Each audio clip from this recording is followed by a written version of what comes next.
I've spent enough years around animals to know they don't forget the hands that hurt them. A horse especially. Once trust is broken, it takes patience most folks don't have. But every now and then, you see something that doesn't fit the rules. Something that makes you stop and wonder if maybe there's more to this world than what we think we know. The black stallion had his teeth in the fence post again. Caleb Stone heard the wood splintering before he saw it, that sick crack of pine giving way. He came around the corner of the barn with a bucket in each hand and stopped dead. Solomon had torn 3 rails clean off. The horse stood in the gap, chest heaving, eyes white-rimmed. Then Caleb heard something that made no sense. Humming. A woman's voice, low and tuneless, drifting from inside the barn. Solomon's ears flicked forward. His nostrils flared once, then settled. The pawing stopped. He didn't move toward the sound. But he didn't run from it either. Caleb set down the buckets. His boots didn't make a sound on the dirt. The humming continued. If this story reached you today, I'd love to know where you're listening from. And if you've been enjoying these tales without subscribing, consider joining us. It helps more than you know. Caleb stepped into the barn. The light inside was gray, dust motes drifting through the slats. The smell hit him first: hay, manure, the sharp tang of horse sweat. Normal, familiar. But the humming wasn't. He moved past the first 2 stalls. Empty. The third belonged to the bay mare, who lifted her head and snorted at him. He kept going. Solomon's stall was at the far end. The door hung open. Caleb's hand went to the pitchfork leaning against the wall. His fingers closed around the ash handle. He didn't lift it. Not yet. The humming grew louder. No tune he recognized. Just a low, wandering sound.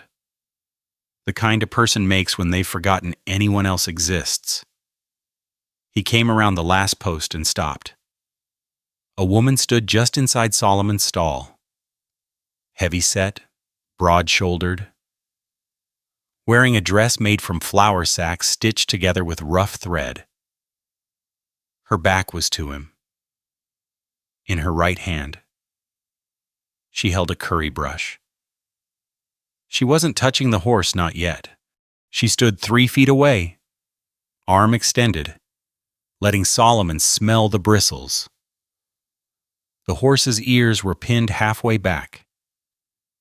His muscles twitched under the black coat. But he wasn't lunging, wasn't baring his teeth. He was watching her. The woman finished humming a phrase, started another. Her arm stayed steady. Solomon's head dipped an inch. His nostrils flared. Then he took 1 step forward and pressed his muzzle against the brush. Caleb's breath caught. "Morning?" His voice came out rough, like he'd swallowed gravel. The woman didn't startle, didn't turn fast. She just lowered the brush and looked over her shoulder. Her face was plain, round, smudged with dirt along one cheek. Her eyes held no fear, no apology either. "Morning," she said back. Solomon's ear flicked toward Caleb. The horse's nostrils flared again, and this time his head came up, his weight shifting backward. The calm was gone. Whatever spell she'd been weaving, Caleb had broken it. "You want to tell me what you're doing in my barn?" he asked. She set the brush on the stall door, wiped her hands on her dress. "Letting him decide," she said. "Whether I'm worth trusting?" Caleb stared at the horse, then at the woman, then at the horse again. 2 years he'd owned this animal. Not once had Solomon let anyone get that close without drawing blood. So who was she? And how did she know something he didn't? They stood outside the barn in the early light. Caleb kept the pitchfork loose at his side. The woman, Mercy. She'd said her name was weighted with her hands folded in front of her. Patient as a fence post. "You got people?" Caleb asked. "No. Nobody looking for you." "Nobody left to look?" He studied her face. No twitch, no shifting eyes. Either she was telling the truth, or she was better at lying than most men he'd known. "Where'd you come from? What?" "Kansas. Had a horse ranch with my family. Bank took it 8 months back. And you've been walking since." "Some walking, some wagon rides. Worked a few farms when they'd have me." She paused. "Most wouldn't." Caleb didn't ask why. He could see why. The world wasn't kind to folks who didn't fit the shape it wanted. He looked back at the barn. Solomon had returned to his stall on his own, but he stood at the door now, his head over the rail, watching, not calm. His ears still twitched at every sound, but not wild either. Something in between. "I got a woodshed," Caleb said. "Roof's solid, door don't latch right, but it keeps the wind out." Mercy's hands unfolded. She didn't smile, but something in her shoulders eased. "You work," he continued. "You eat. Nothing owed either way. That sound fair? More than fair." "We'll see about that." He turned and walked toward the north fence. 3 posts needed resetting from last week's wind. The work would keep his hands busy and give him a reason to watch without looking like he was watching. Behind him, he heard Mercy's footsteps move toward the barn. By mid-morning, Caleb had positioned himself at the split-rail fence on the north side of the property. He dug around the first post with a spade, working the dirt loose, pulling out rocks the size of his fist. From where he stood, he could see the barn. Mercy moved in and out of the doors, hauling water buckets, forking hay, dumping the wheelbarrow behind the manure pile. She worked without stopping, without asking questions. She seemed to know where things belonged before he told her. He watched her lead the bay mare out to the paddock. The horse followed easy. No fuss. She tied off the lead rope, checked the mare's hooves one by one, then let her loose to graze. Solomon stayed in his stall, but his head tracked her every time she passed. His ears followed the sound of her boots on the dirt. Once, she stopped at his door and held out her hand empty, palm up. No brush this time. The horse stretched his neck forward, nostrils working. He didn't touch her, but he didn't pull back either. Caleb drove the spade into the dirt harder than necessary. The kitchen smelled like bacon grease and sourdough. Caleb had made supper the same way he'd made it for 3 years, enough for one, eaten standing at the counter. But tonight he'd set the table. 2 plates, 2 forks, 2 cups of water from the well. He didn't know why he'd done it. She could have eaten in the woodshed. That was the arrangement. Room and board didn't mean sitting at his table. But he'd said it anyway. Mercy came in through the back door as the sun dropped behind the hills. She'd washed her hands and face at the pump outside. Water still dripped from her chin. "Sit," Caleb said. She sat. He pushed a plate toward her. Bread, bacon, beans cooked with a bit of molasses. Nothing fancy. She picked up her fork and started eating. Slow, small bites. The way a person eats when they've learned to make food last. Caleb ate standing, his back against the counter, The kerosene lamp on the table threw shadows across the walls. The cracked chimney made the flame flicker. "That horse," he said. Mercy looked up. "He don't let nobody touch him. Broke a man's arm last spring. Put another one in bed for a week." She set down her fork. "Somebody taught him that." "Taught him what?" "To expect the worst." She wiped her mouth with the back of her hand. "He wasn't born that way. Animals never are. Someone put the fear in him. And now he can't let it go." Caleb's jaw worked. He stared at the wall behind her. "How do you know?" "Because I've seen it before. Horses, dogs, people doesn't matter.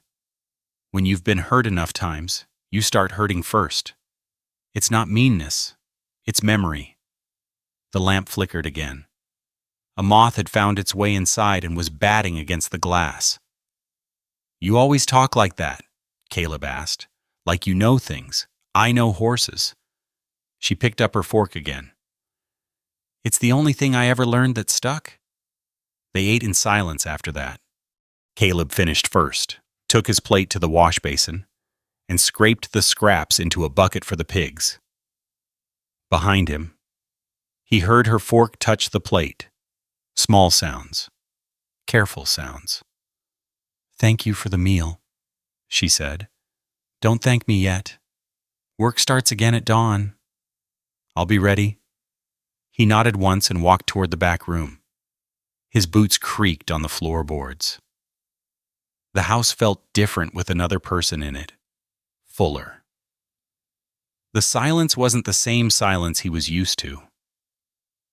In his room, he lit the small lamp on the nightstand. The flame caught and steadied. Next to the lamp sat a photograph in a tarnished brass frame.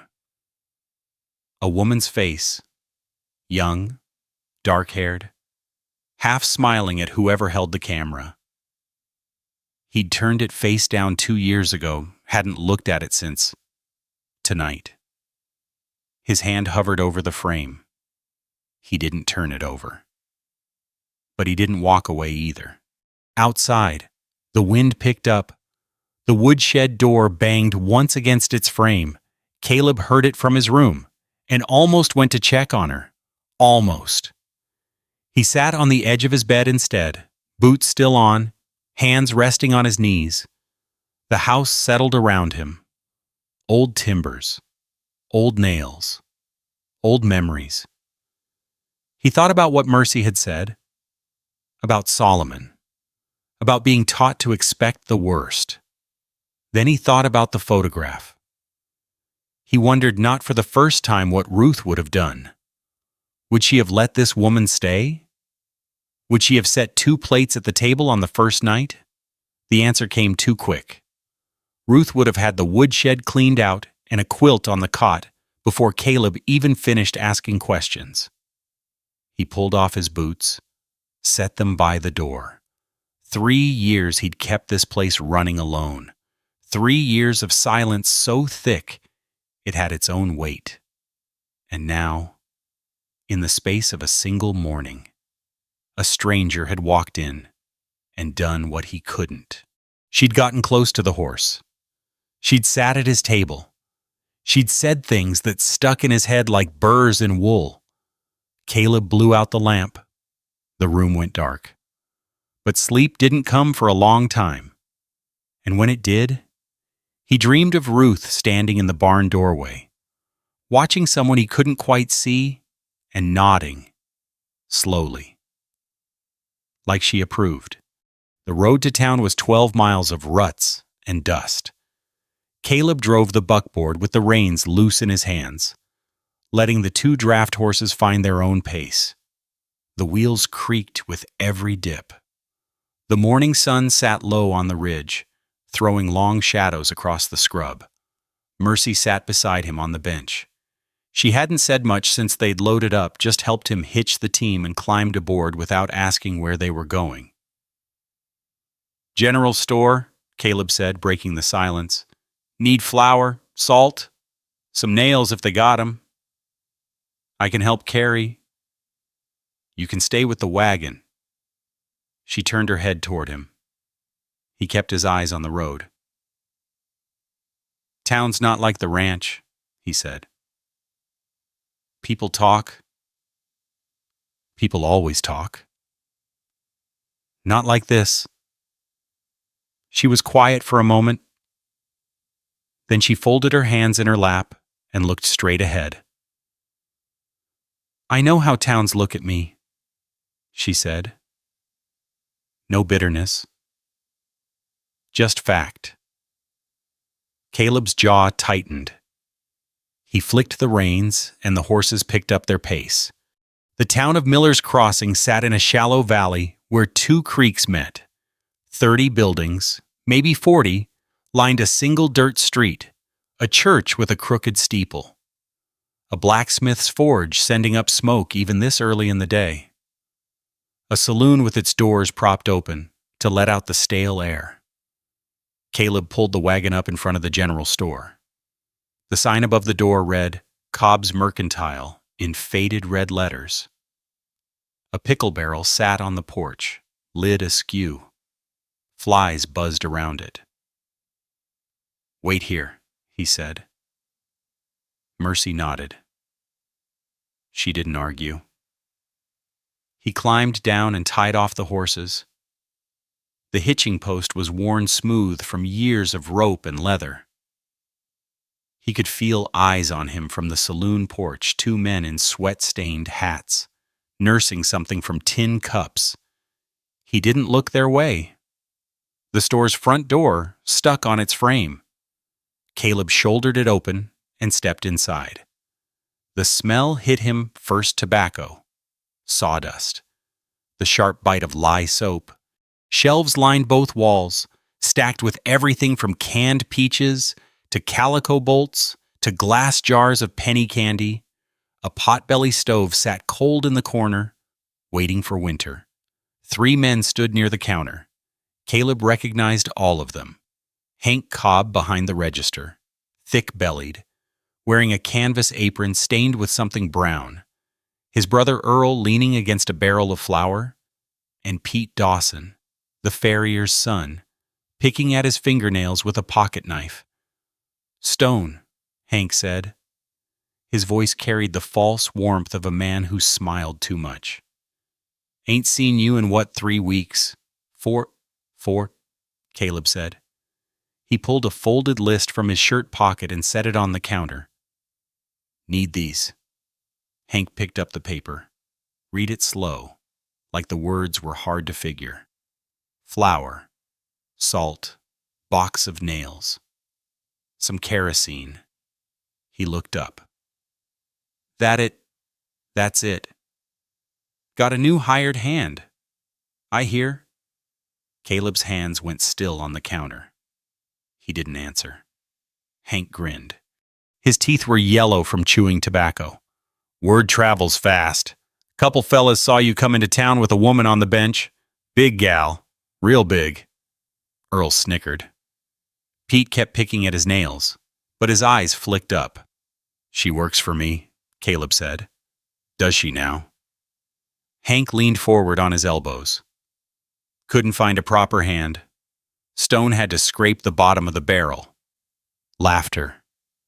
Earl's came out high and sharp, like a dog's bark. Pete grinned but said nothing. Caleb felt the heat crawl up the back of his neck. His fingers pressed flat against the counter's scarred wood. She works harder than any man in this room, he said. His voice was low, steady, and she don't run her mouth. The laughter stopped. Hank's grin faded, just at the edges. His eyes went small. That's so. That's so. For a long moment, nobody moved. The clock on the wall ticked. A fly landed on the counter between them. Then Hank straightened up. He reached for a sack of flour and dropped it on the counter harder than necessary. "Salt's in the back," he said. "I'll get your nails." Caleb waited. He didn't take his eyes off Hank until the man turned and walked toward the storeroom. Earl shifted his weight. Pete folded his pocket knife and slipped it into his vest. Nobody said another word. Caleb loaded the supplies into a burlap sack. Paid with coins from his pocket. Didn't count the change. He walked out the door without looking back. The ride home was quiet for the first 3 miles. Caleb kept his eyes on the road.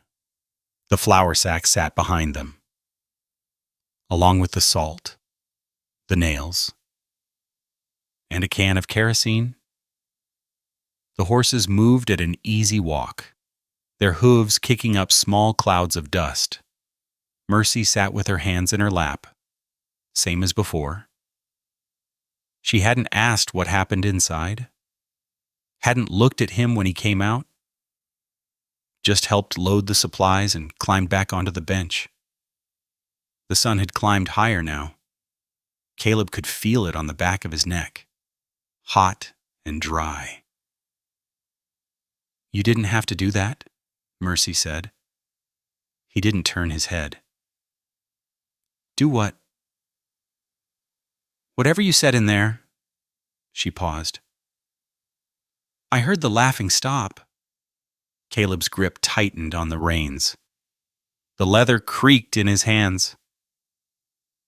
"Folks talk," he said. "Always have. Let 'em. Don't bother you." She looked out at the hills. Scrub grass. Juniper. A hawk circling high and lazy in the thermals. "Bothered me when I cared what they thought," she said. "That was a long time ago." Caleb said nothing. The wagon rolled on. A wheel hit a rut and the whole frame jolted. Mercy steadied herself with one hand on the bench. "I didn't do it for you," Caleb said, "man." She turned to look at him. Did it because it was true. Something shifted in her face. Not a smile, she didn't seem like the smiling type, but something loosened around her eyes. Something that had been held tight. "All right," she said. "All right." The rest of the ride passed without words. But the silence felt different now. Lighter. Like a window that had been painted shut for years had finally cracked open. They reached the ranch as the sun hit its peak. Caleb pulled the wagon up near the barn and set the brake.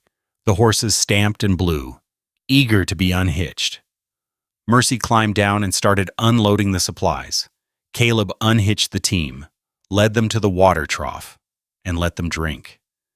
The sound of their tongues lapping at the surface filled the quiet. He looked toward the house, looked at the barn, looked at the woman carrying a sack of flour over her shoulder like it weighed nothing. He'd said something in that store, stood up for someone. It had been a long time since he'd done that, maybe too long. He didn't know what it meant, didn't know what it would lead to. But when he walked past Solomon's stall on his way to the house, the horse lifted his head and watched him go. No teeth bared, no ears flattened. Just watching. That night, after supper, Caleb sat on the porch with a cup of coffee gone cold. The stars came out thick and bright, the way they only got this far from town. He heard the woodshed door creak open, heard Mercy's footsteps on the dirt path. She stopped at the corner of the house, just at the edge of the lamplight spilling through the window. "Mr. Stone." He looked up. "Somebody's coming up the road," she said. "3 riders? Maybe 4? Caleb set down his cup and stood. The sound reached him now, hoofbeats, slow and deliberate. coming from the direction of town. The riders turned out to be one man on a gray mare, leading a pack horse behind. Caleb stepped off the porch as the figure came into the lamplight. The man wore a black coat, dusty at the shoulders, and a wide-brimmed hat that had seen better years. A leather bag hung from his saddle, the kind doctors carried. Evening, Stone. Caleb's shoulders dropped an inch. Doc Weaver. Emmett Weaver pulled up his horse and tipped his hat. He was 63 years old, with a face like cracked leather and hands that never shook, no matter what they were cutting into. He'd been the only doctor within 40 miles for as long as Caleb could remember. "Saw you in town today," Doc said. "Heard the commotion at Cobb's." News travels fast. Always does. Doc's eyes moved past Caleb to where Mercy stood at the corner of the house. He nodded once. "Ma'am?" "Sir?" Mercy said. Doc looked back at Caleb. "Just wanted to check in. Make sure everything was sitting right." "It's sitting fine." "Good." Doc gathered his reins. "You need anything, you know where to find me." "I do." Doc touched his hat brim again, turned his mare, and rode back the way he came. The pack horse followed, its hooves soft on the dirt. The sound faded into the dark. Caleb stood there until he couldn't hear it anymore. Then he turned and looked at Mercy. "Go on inside," he said. "Getting cold." She didn't argue. The next morning broke clear and dry. Caleb woke before dawn, same as always, and found Mercy already in the barn. She had Solomon in the cross ties, her hands running along his legs, checking for heat or swelling. The horse stood quiet. His tail flicked at flies, but he didn't stamp or pull. Caleb leaned against the stall door and watched. "Come here," Mercy said. She didn't look up. He hesitated. Then he walked over. "See this?" She pointed to Solomon's left flank, just behind the ribs. A patch of hair grew in wrong shorter, coarser, forming a rough circle the size of a man's palm. Caleb leaned closer. He'd seen the mark before but never thought much of it. Figured it was an old injury. A kick from another horse. Maybe something that happened before he bought the animal. "That's not a brand gone wrong," Mercy said. "That's deliberate." "What do you mean? Somebody took a hot iron to him, not to mark him, to hurt him." She ran her thumb along the edge of the scar. Solomon's skin twitched, but he didn't move away. "You can tell by the shape? No rancher brands a horse there? No reason to?" This was punishment. Caleb's stomach turned. He looked at the scar again, really looked, and saw what she meant. The edges were uneven, jagged, like whoever did it hadn't cared about precision. They'd cared about pain. "You knew this whole time?" he asked. "First thing I saw when I walked into his stall." She straightened up and wiped her hands on her dress. "It's why I moved slow. Why I let him come to me instead of going to him. He needed to know I wasn't going to hurt him." Caleb stared at the horse. Solomon's eye rolled toward him, dark, liquid, watchful. 2 years he'd owned this animal.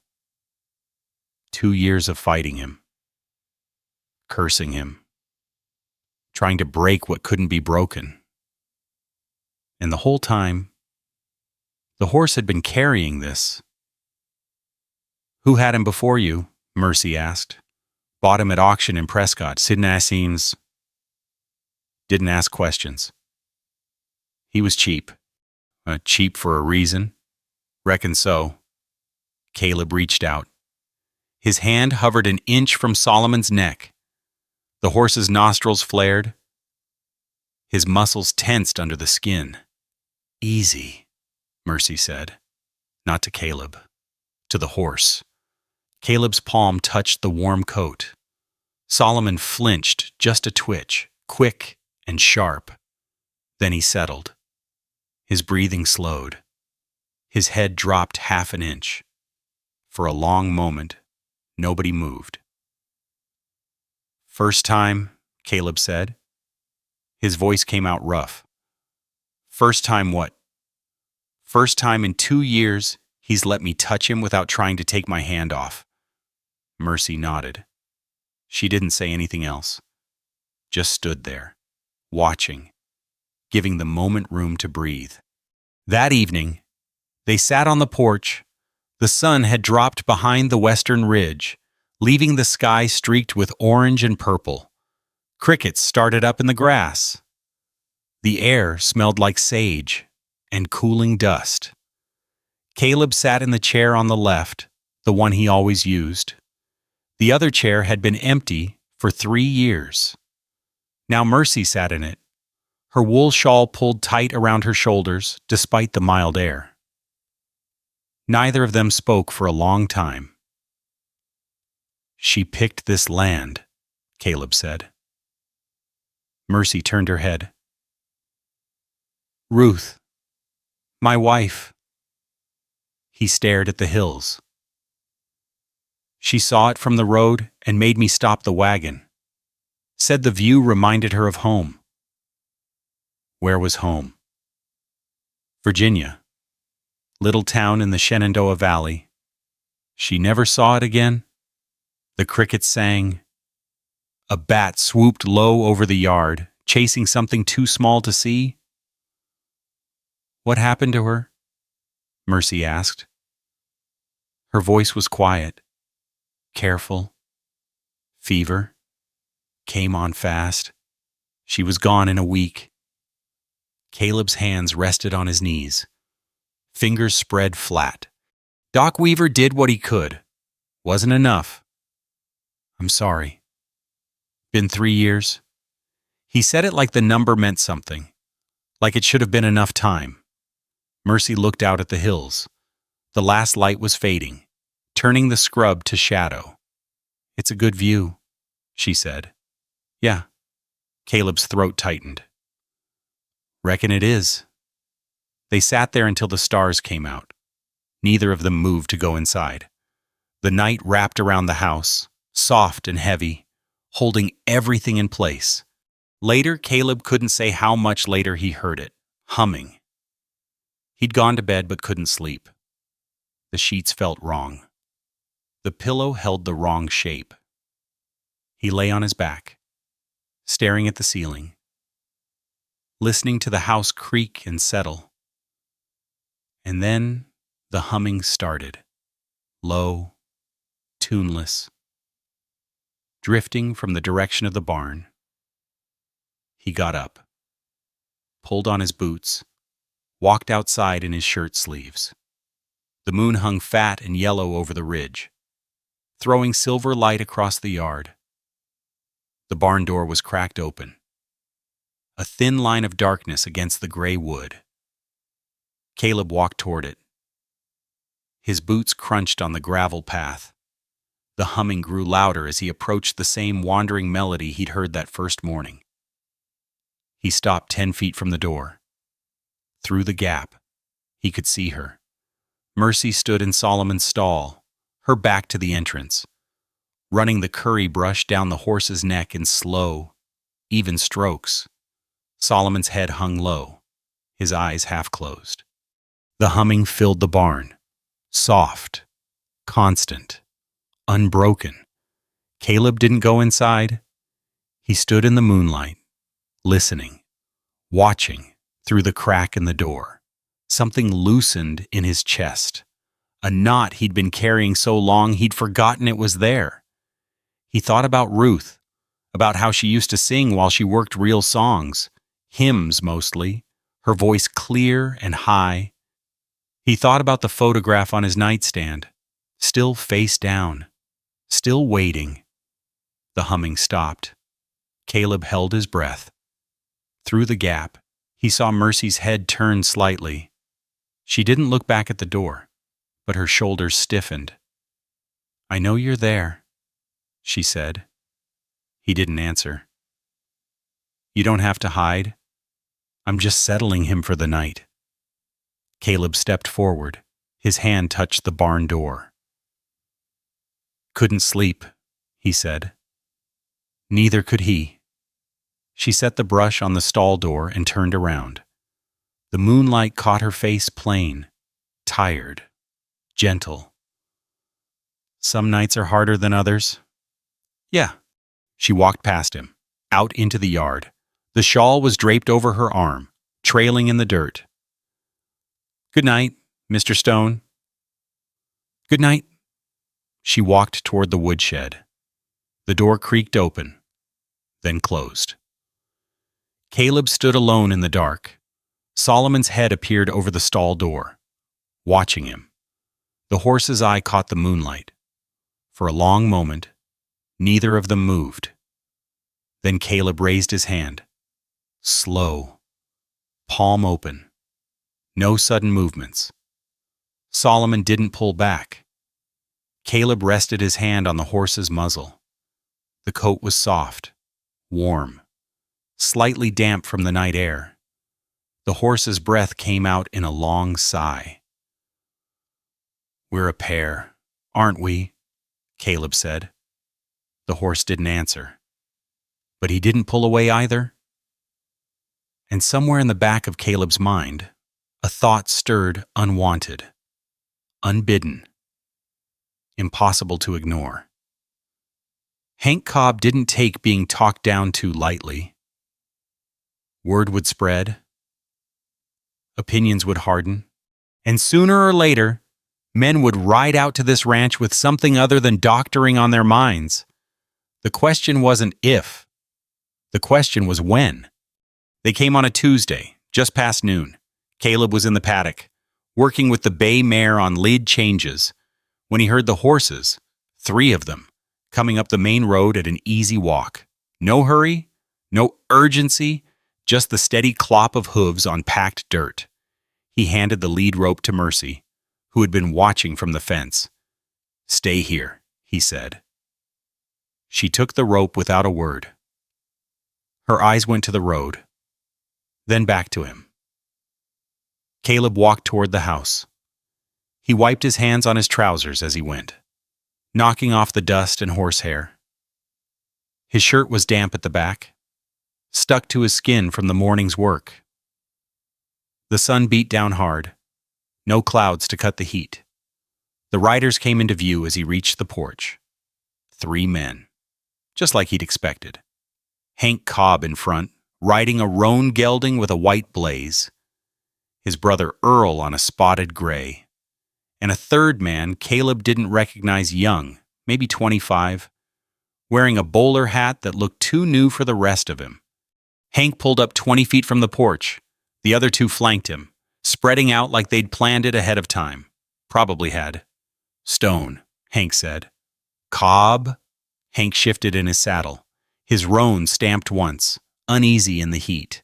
Flies buzzed around its ears. "Thought we'd ride out and have a word?" Hank said. "Neighborly-like." "That's so. That's so." Hank rested his hands on his saddle horn. His fingers were thick, the knuckles scarred from years of handling crates and barrels. "We're thinking of the community. Stone. Folks are talking. Folks always talk. This is different." Hank glanced at the paddock, where Mercy stood with the mare, his lip curled, just slightly. "She ain't fitting in." Caleb felt the heat crawl up his neck. He kept his voice level. "Fitting in how?" "You know how." Earl spoke up now, his voice higher and sharper than his brother's. "She ain't right. People see her, they get ideas. Start wondering what kind of man keeps that sort around." "That sort," Caleb repeated. "You know what I mean." "I know what you're saying. Doesn't mean it makes sense." Hank held up a hand, cutting off his brother. "Look, Stone, nobody's trying to cause trouble. We're just saying it might be better for everyone if she moved on, found somewhere else to work." "Better for who? For you? For the town?" Hank's eyes narrowed. For your business. Word gets around. People start steering clear. Can't sell horses to folks who don't want to do business with you. Caleb stepped off the porch. The wood creaked under his boots. He walked toward the riders, stopping 10 feet from Hank's horse, close enough to see the sweat stains on the man's hat band, close enough to smell the tobacco on his breath. This is my land, Caleb said. My decision. And I've made it. Hank's jaw tightened. You're making this harder than it needs to be. That a threat? Call it advice. I ain't in the market for advice. Caleb's voice dropped lower. Especially yours. The young man in the bowler hat shifted in his saddle. His horse sidestepped, picking up on the tension. Earl's hand drifted toward his belt, where a knife handle stuck out from a worn leather sheath. Nobody moved. The flies kept buzzing. The sun kept beating down. Somewhere in the paddock, the bay mare snorted and stamped. She goes, Hank said, or folks stop buying your horses. Then I'll sell to other folks. Hank's face went red. A vein pulsed at his temple. His hands tightened on the saddle horn until his knuckles went white. You're going to regret this, he said. Maybe. Caleb didn't blink. But that's my business, not yours. For a long moment, Hank held his gaze. His fingers flexed on the leather. His roan tossed its head, foam flecking at the bit. Then Hank turned his horse. One sharp pull on the reins, and the animal wheeled around, kicking up dust. Let's go, he said to the others. Earl hesitated. His eyes stayed on Caleb, hard and flat. Then he spat into the dirt and turned his gray to follow. The young man in the bowler hat was the last to move. He looked at Caleb with something that might have been curiosity or might have been pity. Hard to tell. Then he was gone too, riding after the others, the three of them shrinking down the road until the dust swallowed them up. Caleb stood there until he couldn't hear the hoofbeats anymore. His hands were shaking. He balled them into fists and pressed them against his thighs. Footsteps behind him. Light. Careful. They're gone, Mercy said. He didn't turn around. Yeah. She came up beside him. He could see her in his peripheral vision, the flour sack dress, the rope belt, the hands that had done more work in 2 weeks than most men did in a month. I heard what they said. I know. She was quiet for a moment. The wind picked up, stirring the dust at their feet. I've brought you trouble, she said. Caleb turned to look at her. Her face was calm, but her eyes were wet at the corners. Not crying, not yet.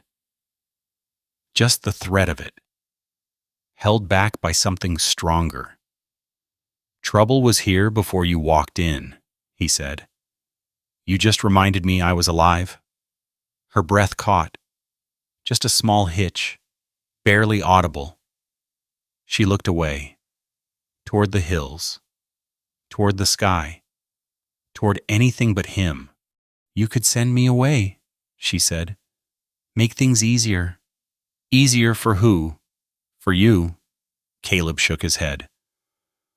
I spent 3 years making things easy for myself, staying quiet, keeping my head down, not talking to nobody, not caring about nothing. He looked at the road where the riders had disappeared. All it got me was an empty house and a horse that wanted to kill me.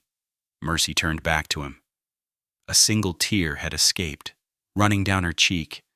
She wiped it away with the back of her hand, rough and quick. I ain't asking for charity, she said. Good. I ain't offering any. Then what are you offering? Caleb thought about it. He thought about Ruth, about the photograph on his nightstand, about the 3 years of silence that had nearly swallowed him whole. He thought about Solomon, standing quiet in his stall, learning to trust again one day at a time. "A place," he said. "Same as before. Nothing more, nothing less." She studied his face, looking for something doubt, maybe, or hesitation. She didn't find it. "All right," she said. "All right." They stood there for another moment, the two of them, the sun pressing down and the wind stirring the sage. Then Mercy turned and walked back toward the paddock, where the bay mare waited at the fence. Caleb watched her go. That night, he couldn't eat. He'd made supper beans, bacon, the last of the sourdough bread, but the food sat on his plate, untouched. The kerosene lamp flickered on the table. The shadows moved on the walls. Mercy ate in silence across from him. Small bites. Careful chewing. She didn't ask why he wasn't eating. She didn't need to. "They'll be back," she said. "I know. Not just them. Others." Caleb pushed a bean across his plate with his fork. "I know. What are you going to do?" He set down the fork, looked at her across the table. "Same thing I did today. Stand my ground." "That might not be enough." "Might not." He picked up his cup of water and drank. The well water was cold, metallic, tasting faintly of iron. "But it's all I got," Mercy nodded. She finished the last of her bread, wiped her fingers on her dress, and stood. "Thank you for the meal," she said. "You say that every night. And I mean it every night." She walked to the door, then paused with her hand on the frame. "Mr. Stone." "Yeah. That horse of yours. Solomon." She looked back at him, her face half in shadow. "He wasn't born mean. Someone made him that way. Beat the trust right out of him." "You said that before. I'm saying it again." Her eyes held his. "Some things take a long time to heal, but they do heal, if you give them the chance." She stepped outside. The door closed behind her. Her footsteps faded toward the woodshed. Caleb sat alone at the table, the lamp flickering, the food going cold. He thought about what she'd said, about healing, about time, about chances given and taken. Then he thought about Hank Cobb's face as he rode away, the hatred in it, the promise. They would be back. And next time, they wouldn't come just to talk. The lamp sputtered. Caleb reached over and turned down the wick, dimming the flame. In the darkness, he could hear Solomon moving in the barn, hooves on straw, a soft nicker. And underneath it all, the question that wouldn't let him rest. How long did he have before the world came knocking again? 2 weeks passed, no buyers came. Caleb stood in the feed shed, staring at what was left. 3 bags of oats, half a bale of hay. Maybe enough for 10 days if he stretched it thin. The money jar in the kitchen held $12 and change. Enough for one trip to town if anyone in town would sell to him anymore. Word had spread. He'd seen it in the faces of the men who rode past his property line. The way they looked toward the house, then looked away. The way they didn't wave back when he raised his hand. He was poison now. And everyone knew it. The morning sun came up hard and yellow, baking the dirt to powder. Caleb walked the fence line, checking for breaks, finding 3 posts that needed resetting. His back ached. His hands were raw from the shovel work he'd done yesterday, and the day before, and the day before that. He stopped at the north corner and looked out at the hills. Brown, dry, no rain in weeks. The creek that fed the property had dropped to a trickle, barely enough to keep the water trough filled. Everything was drying up. The land, the money, the hope. He turned and saw Mercy coming across the yard carrying 2 buckets of water from the well. She walked fast, her shoulders squared, her jaw set. She'd been working harder than ever since Hank and his men rode out. Earlier mornings, later nights. Like she could make up for the trouble she'd caused by sheer force of labor. "Put those down," Caleb said. She kept walking. "Mercy, put them down." She stopped. The buckets hung heavy in her hands, water sloshing over the rims. "I'm fine," she said. "You're not fine. You've been going since before dawn. It's past noon?" "There's work to do. There's always work to do. That don't mean you have to kill yourself doing it." She set the buckets down. Water splashed onto her boots, darkening the worn leather. Her face was flushed, slick with sweat. Her dress clung to her back in dark patches. "I can stand on my own feet," she said. "Didn't say you couldn't." "Then why are you looking at me like that?" Caleb's jaw tightened. He didn't have an answer. Or maybe he did, and he didn't want to say it out loud. "Go inside," he said. "Get some water. Rest." "I'm not tired." "You're lying." Her eyes flashed. For a moment, he thought she might argue. Then her shoulders dropped. The fight went out of her, slow and visible, like air leaking from a punctured bellows. "All right," she said. She picked up the buckets and carried them to the trough, poured them in, set the empty buckets by the barn door.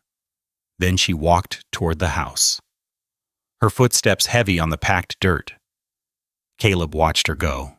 That night, the sky changed. Caleb sat on the porch, a cup of cold coffee in his hands.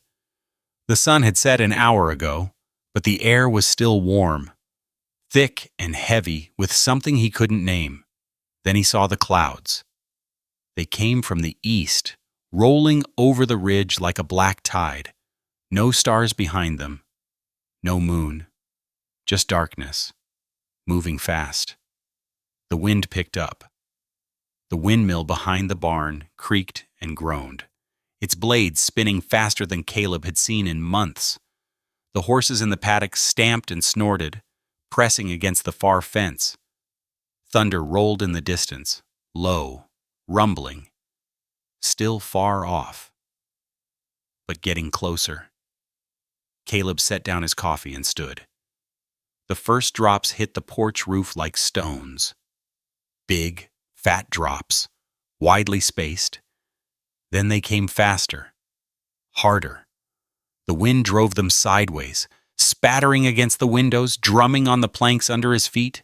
Lightning split the sky. The thunder followed a second later, loud enough to shake the glass. Caleb heard the scream, not human, animal. High and raw and full of terror. Solomon. He was off the porch before he knew he was moving. The rain hit him like a wall, soaking through his shirt in seconds. He couldn't see more than 20 feet ahead. The barn was a dark shape in the downpour, the doors swinging in the wind. Another scream. Another crack of thunder. Caleb reached the barn and threw himself through the doors. The lantern he'd hung earlier had blown out. The only light came from the lightning, flashing through the gaps in the walls. Solomon's stall was empty. The door hung crooked on its hinges. One board snapped clean through, Hoofprints gouged the straw, leading toward the back of the barn. Solomon? His voice was lost in the storm. He ran through the barn, past the other stalls, past the hayloft ladder, out the back door that led to the north pasture. The rain was worse here, driving into his face, blinding him. Lightning flashed. He saw the black shape in the distance, Solomon, running hard toward the tree line. Then he saw another shape, smaller, slower, moving through the mud toward the horse. Mercy. No, Caleb shouted. She didn't hear him. Couldn't hear him. The wind tore his voice away before it reached her. He ran. The mud sucked at his boots with every step. His legs burned. His lungs burned. The rain filled his eyes, his mouth, his ears. He couldn't see her anymore. Couldn't see anything but the darkness and the flashing white of the lightning. His foot hit a root. He went down hard. The mud swallowed him. Cold and thick and smelling of rot. It filled his nose, his mouth. He choked, spat, pushed himself up on his hands and knees. His whole body was shaking, not from the cold, from something else. He knelt there in the mud, the rain hammering down on his back, and he couldn't get up. His arms wouldn't hold him. His legs wouldn't push. 3 years he'd held this ranch together. 3 years of silence and work and pretending he was fine. And now it was all falling apart. The money was gone. The town had turned against him. And the one person who'd made him feel alive again was out there in the storm, chasing a horse that might kill her. He'd failed Ruth. He was failing Mercy. He was failing himself. The mud ran down his face. He couldn't tell if it was rain or something else. His chest heaved. A sound came out of him, not a word, not a cry, just a raw noise that the storm swallowed whole. He was 42 years old. He'd buried a wife. He'd run a ranch alone for 3 years.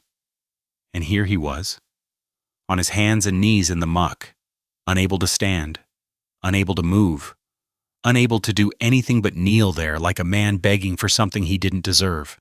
The thunder cracked overhead, so close the ground shook. Caleb dug his fingers into the mud, felt it ooze between his knuckles, cold and black. Get up. The voice in his head didn't sound like his own. It sounded like Ruth's. Sharp. Impatient. The way she'd sounded when he'd wanted to quit something hard. Get up. Caleb. She needs you. He pushed. His arms trembled. His knees slid in the muck. The mud sucked at him, pulling him back down. Get up. He got up. His boots squelched. His clothes hung heavy, soaked through to the skin. He stood there in the storm, swaying, the rain beating against his face. The lightning flashed again. He could see the tree line ahead, dark and jagged against the sky. He couldn't see Mercy, couldn't see Solomon, but he started walking anyway. The storm broke just before midnight. The rain stopped as suddenly as it had started. The clouds thinned. The moon appeared, pale and cold, casting silver light across the soaked land. Caleb stood at the edge of the north pasture, covered in mud from his boots to his chest. His shirt was torn at the shoulder. His hands were scraped raw from grabbing at branches and roots. He'd searched for over an hour. He'd called her name until his throat burned. He'd followed the hoof prints as far as he could, until the rain washed them away. Nothing. The barn was dark behind him. The house was dark. The whole ranch was silent except for the dripping of water from the eaves and the soft croak of frogs waking up in the wet grass. Caleb walked back toward the barn. His boots squelched with every step. The mud had dried to a crust on his face, cracking when he moved his jaw. He pushed through the barn doors and stopped. On the floor, just inside Solomon's empty stall, lay Mercy's shawl. The wool was soaked, dark with mud and water. One corner was torn, the threads frayed and loose. Caleb picked it up. The fabric was cold and heavy in his hands. She'd been here. She'd come into the barn before him. She'd seen Solomon break free, and she'd gone after him alone. He turned and looked out at the pasture, at the tree line, at the darkness beyond. Somewhere out there, in the mud and the silence, she was either alive or she wasn't, and he had no idea which. Caleb didn't sleep. He sat on the porch with a lantern at his feet, watching the darkness thin to gray. The mud on his clothes had dried to a stiff shell. His boots were still wet, squelching when he shifted his weight. His throat was raw from shouting. The first birds started up before the sun appeared. Small sounds in the silence. Then the sky turned pink at the edges, and the mist rose from the soaked ground like smoke from a dying fire. He stood. His knees cracked. His back screamed. The bay mare was still in her stall, nervous and stamping. He saddled her with stiff fingers, cinching the girth too tight the first time, having to loosen it and start again. His hands wouldn't stop shaking. He rode out through the north pasture, following the path he'd walked in the dark. The ground was soft, churned to mud in places, scattered with broken branches and leaves torn loose by the wind. The air smelled of wet earth and something cleaner underneath the smell that comes after a storm has washed everything raw. The tree line was a mile from the barn. He'd made it halfway there last night before turning back. Now, in the pale light, he could see the tracks, hoof prints, deep and splayed, cutting through the mud toward the eastern ridge. He followed them. The meadow opened up beyond a stand of cottonwoods, their trunks dark with moisture. Caleb pulled up the mare and sat still in the saddle. Mercy was sitting on a rock at the far end of the clearing. Her dress was caked with mud up to the waist. Her hair had come loose from its pins and hung in wet tangles around her face. She'd found shelter under a rock overhang during the worst of it. He could see the dry patch on the stone behind her. Solomon stood beside her. No rope, no halter, just standing there, his head low, his breath coming out in soft plumes in the cool air. The black coat was streaked with dirt, the mane matted with burrs and leaves. But he was calm, still, waiting. Caleb dismounted. His boots hit the wet grass with a squelch. He walked toward them, slow, the way you approach something you're afraid might disappear. Mercy looked up when he was 10 feet away. Her face was pale, smudged with mud.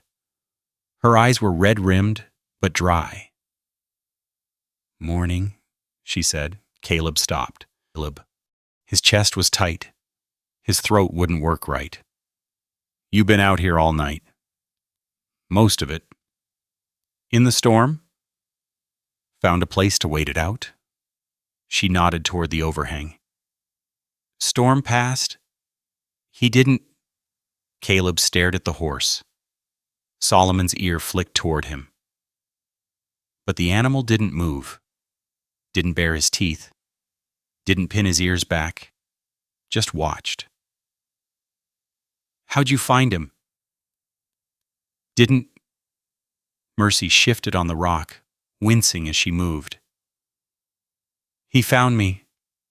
I sat down and waited. Figured if I chased him, he'd just run harder." "So you just sat there? Nothing else to do?" She rubbed her hands on her knees, leaving streaks of mud on mud. "He came back on his own? Took a while, but he came."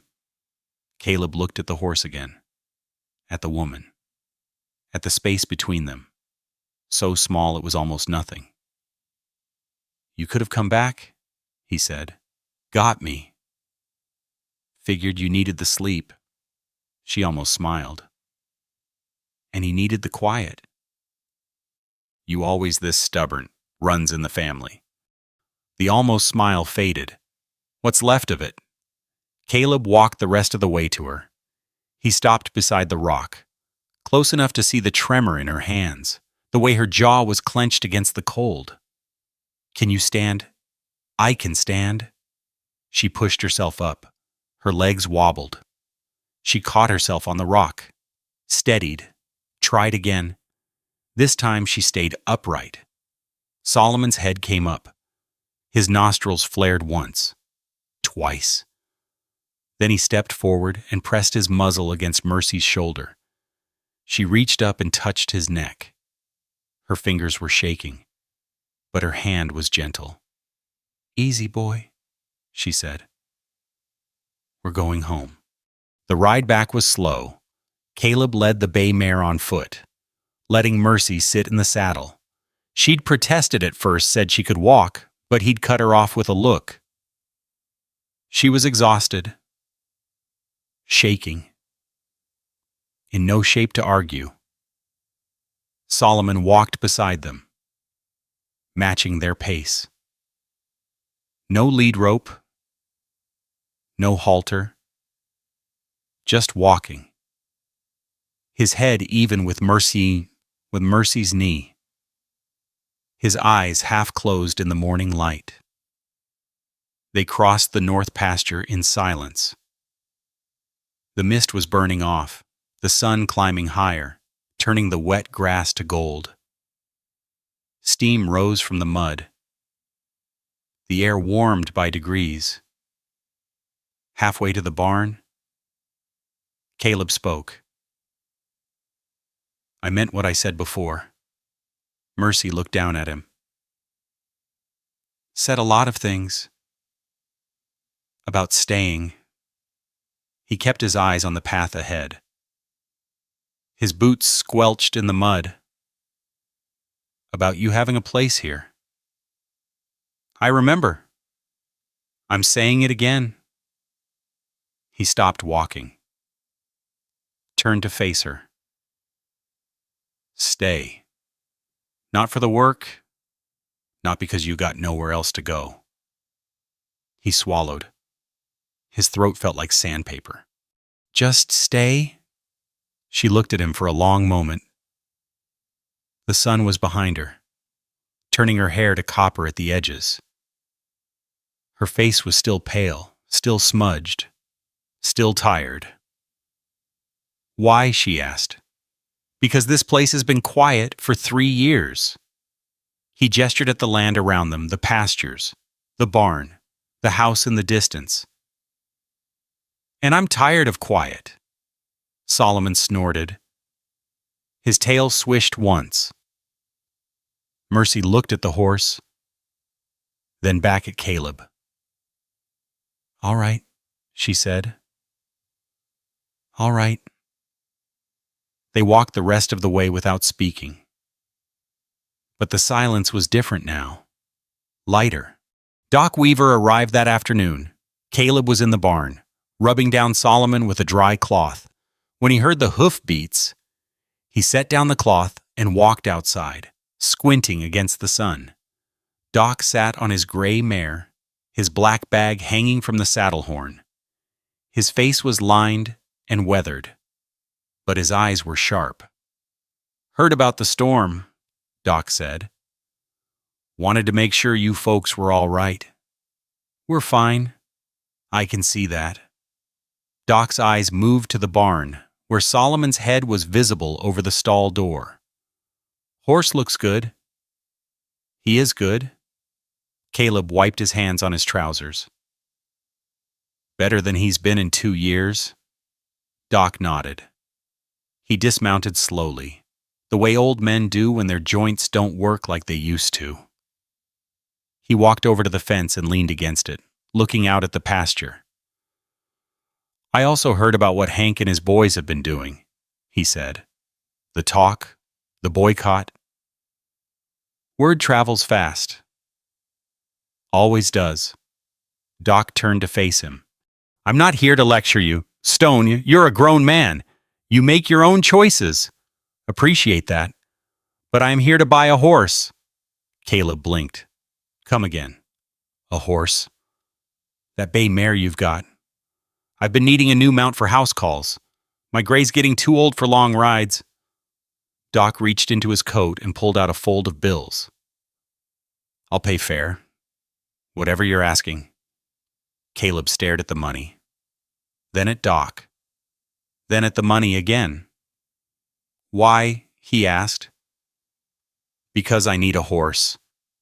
Doc's eyes crinkled. And because the town's got more good folks than bad. The bad ones just talk louder. He held out the bills. Caleb took them. The paper was warm from Doc's pocket, worn soft at the edges. Thank you, Caleb said. Don't thank me. Just keep doing what you're doing. Doc nodded toward the barn. That woman of yours, she's got a gift with animals. Don't let the small minds run her off. I won't. Doc mounted his mare and gathered the reins. I'll send a boy for the bay tomorrow. That work? That works? Doc touched his hat brim and rode off, his gray mare picking her way down the muddy road. Caleb stood there holding the money. Enough to buy feed for a month? Enough to keep going. He looked toward the house.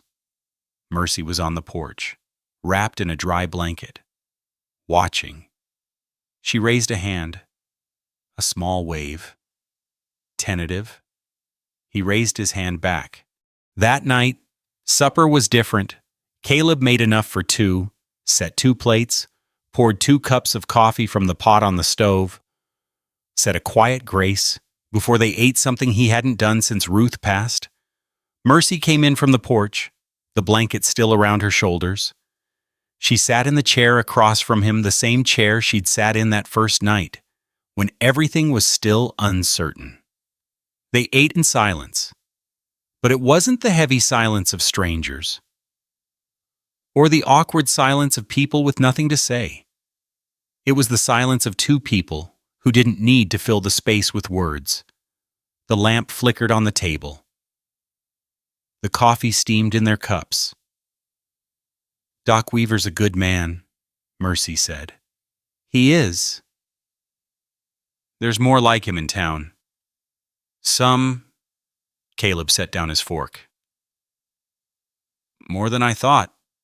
Maybe. Just takes time to find them. Mercy nodded. She picked up her cup and drank. The steam rose around her face. 3 months, she said. Caleb looked at her. Give me 3 months. I'll have Solomon trained proper. The other horses, too. You'll have buyers lined up. You sound sure. I am sure. She set down the cup. I know horses. It's the one thing I know better than anything. Caleb thought about it. 3 months. That was long enough for the story to die down, for Hank Cobb to find something else to complain about, for the town to forget why they'd been angry in the first place. 3 months was long enough for a lot of things. All right, he said. All right. She finished her coffee, stood, walked toward the door. Mercy. She stopped, her hand on the frame. That woodshed. Caleb said. It's getting cold at night. There's a room in the house. Small, but it's got a real bed. She turned. Her face was hard to read in the lamplight. You sure? I'm sure. She stood there for a moment, looking at him. Then something shifted in her expression. Not a smile. Exactly. But something close. Thank you, Mr. Stone. Caleb. What? My name? It's Caleb? He picked up his cup and drank. You can use it. She nodded once, then she walked outside, toward the woodshed, to gather whatever she had left to gather. Caleb sat alone at the table, the lamp burning low, the coffee going cold. He thought about the last 3 years, the silence, the emptiness. Then he thought about the last few weeks, the horse learning to trust, the woman who refused to give up, the small, stubborn acts of kindness that had started to add up. He finished his coffee and took the dishes to the basin, washed them slow, dried them careful.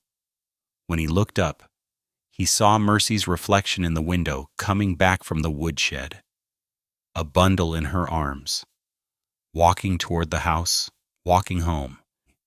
3 months changed everything. Caleb stood at the paddock fence, his arms resting on the top rail, watching Mercy work with the young sorrel gelding he'd bought at auction 6 weeks back. The horse was green, barely halter broke when they got him. But now he moved through the exercises smooth and easy circles, stops, backing up on command. The autumn sun sat low on the ridge, throwing long shadows across the yard. The air had turned crisp in the last week, carrying the smell of dry leaves and wood smoke from somewhere up the valley. The grass in the pastures had gone gold, and the cottonwoods along the creek were starting to drop their leaves. Mercy clucked her tongue. The sorrel picked up a trot, his hooves kicking up small puffs of dust. She let him go 3 times around the paddock, then brought him down to a walk with nothing but a shift in her weight. He's ready, she said. Caleb nodded.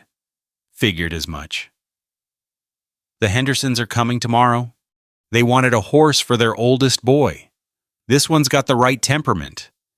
You told them the price. I told them fair. She led the sorrel toward the gate. They didn't argue. The Hendersons were the 4th family to buy from them this month. Word had spread, not the bad word that Hank Cobb had tried to spread, but something else. Something that traveled slower, but stuck longer. Doc Weaver had told his patients. They'd told their neighbors.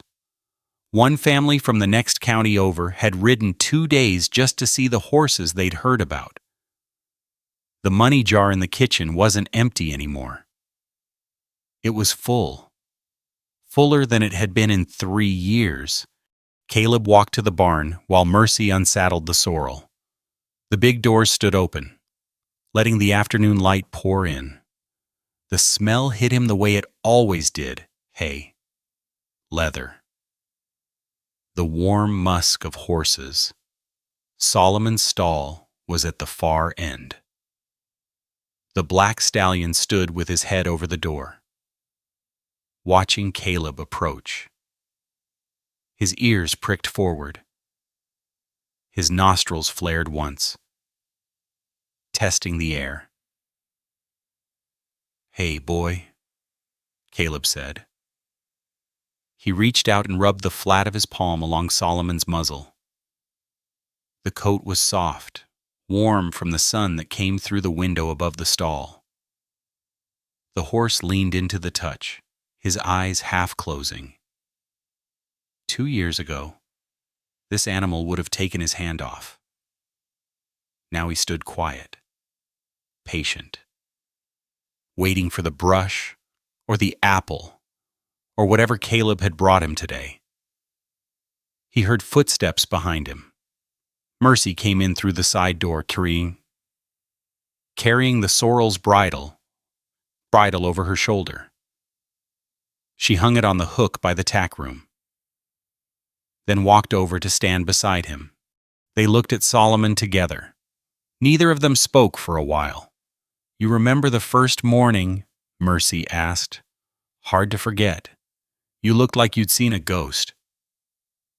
"Felt like it too."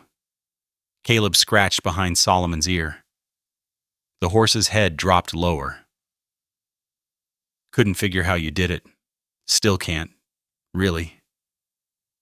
"Nothing to figure?" She reached up and ran her hand along Solomon's neck, her fingers finding the old scar, tracing its edges the way she'd done dozens of times before. "Just patience. Just time." "That's all? That's all?" Caleb looked at her. The afternoon light caught her face, softening the hard lines she'd filled out in the last 3 months. Regular meals, regular sleep, a place to belong. He looked away before she noticed him staring. The stall where the bay mare used to stand now held a young chestnut with a white blaze. Doc Weaver's boy had come for the mare the day after the sale, leading her back to town on a rope halter. Caleb had watched them go from the porch, the money still warm in his pocket. That had been the turning point. After that, things had started to shift. First, it was Doc's patience, a farmer with a bad hip who needed a gentle horse for his daughter. Then a widow from the valley who wanted something steady for pulling her wagon to church. Then others, one by one, trickling in like water, finding its way through cracks in stone. Hank Cobb still glared from across the street when Caleb came to town. But he'd stopped talking. The boycott had crumbled when people realized they needed good horses more than they needed Hank's approval. Some things, Caleb had learned, took care of themselves if you gave them enough time. The porch had 2 chairs now, both of them worn to the same shade of gray. The one on the left had always been Caleb's. The one on the right had been empty for 3 years until it wasn't. He sat down as the sun touched the ridge. The sky was turning colors he didn't have names for: orange at the bottom, purple higher up, streaks of pink running through. The air was cooling fast, the way it did in autumn, and he could smell rain coming from somewhere to the west. Mercy came out carrying 2 cups of coffee, steam rising from the brims. She handed one to Caleb and sat down in the other chair. They drank in silence. The crickets were starting up in the grass. A bat swooped low over the yard, chasing moths in the fading light. "Reckon you'll stay the winter?" Caleb asked. Mercy turned her head. "Reckon I might. House gets cold, drafty. I've been cold before. This is different." "How so?" Caleb took a drink of his coffee. It was hot, bitter, the way he liked it. He looked out at the hills, at the sky, at the land that had been his prison for 3 years and was now something else. "Just different," he said. Mercy didn't answer. She sipped her coffee, her eyes on the horizon. Solomon's head appeared over the paddock fence. He'd been let out to graze after the work was done. And now he stood there watching them, his black coat catching the last of the light. "He's a different horse," Mercy said. "So am I." She looked at him. He felt her eyes on the side of his face, but didn't turn. "You ever think about going back?" he asked. "Kansas. Nothing there to go back to. What about here?" "Here's got the horses." She paused. "Got the work. That all." The silence stretched out. A coyote called somewhere in the hills, thin and high. Another answered, farther off. "Got you," she said. Caleb set down his cup. His hands were steady. He didn't know why he expected them to shake. He reached over, slow, the way you reach for something you're afraid might break. His fingers found hers on the armrest. Her hand was warm, calloused, rough from the work she did every day. She didn't pull away. They sat like that as the light faded, their hands touching, the silence wrapping around them. The sky went from purple to black. The stars came out, one by one. Solomon stood at the fence, watching. His head was up, his ears forward. Caleb thought about Ruth, about the photograph on his nightstand that he'd finally turned face up last week, about the 3 years of silence and the 3 months of change, and everything that had led him to this moment, on this porch, with this woman beside him. He thought about what Mercy had said that first week, about how Solomon wasn't born mean, about how someone had made him that way. Maybe that was true for horses. Maybe it was true for people too. The night settled in around them. The coffee went cold. The crickets sang. Caleb didn't move to go inside. Neither did Mercy. "I should check on the horses," she said, but she didn't stand up. "They're fine." "I know." The coyotes called again. Closer now. Solomon's head turned toward the sound. But he didn't spook. He just stood there, steady, calm. 3 years, Caleb said. Mercy waited. 3 years I told myself I was fine, that I didn't need anybody, that the work was enough. He shook his head. I was lying. I know. You knew. First day, she squeezed his hand, just slightly. You had the same look he did, the look of something that's forgotten how to trust. And now, she didn't answer right away. She looked at the stars, at the horse, at the land spreading out dark and quiet in every direction. Now you're learning, she said. Caleb turned to look at her, in the starlight. Her face was soft, patient, gentle in a way the world had tried to beat out of her and failed. I ain't much, he said. Neither am I. Reckon that makes us a pair? Reckon it does? They sat there until the moon came up, fat and yellow over the eastern ridge. It threw silver light across the yard, across the barn, across the paddock where Solomon had finally lain down to sleep, somewhere in the hills. An owl called. The wind stirred the dead leaves in the yard, sending them skittering across the porch. Caleb stood, his joints cracked, stiff from sitting too long. Getting cold, he said. It is. He held out his hand. She looked at it for a moment. The same hand that had gripped a pitchfork that first morning. The same hand that had pushed a plate toward her at that first supper. She took it. He pulled her to her feet. They stood there on the porch, face to face, the moonlight washing over them. Thank you, she said. For what? For seeing me. Her voice was quiet, steady. Most people look right through. Caleb nodded. He understood. He'd been invisible too. Once. Invisible to himself. Most of all.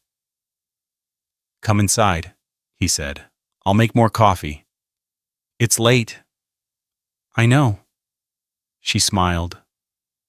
Small, barely there, but real. They walked into the house together, their shadows stretching long behind them. The door closed. The porch lamp flickered once, then steadied. Outside. Solomon lifted his head. He watched the house for a long moment. Then he lowered his head and slept.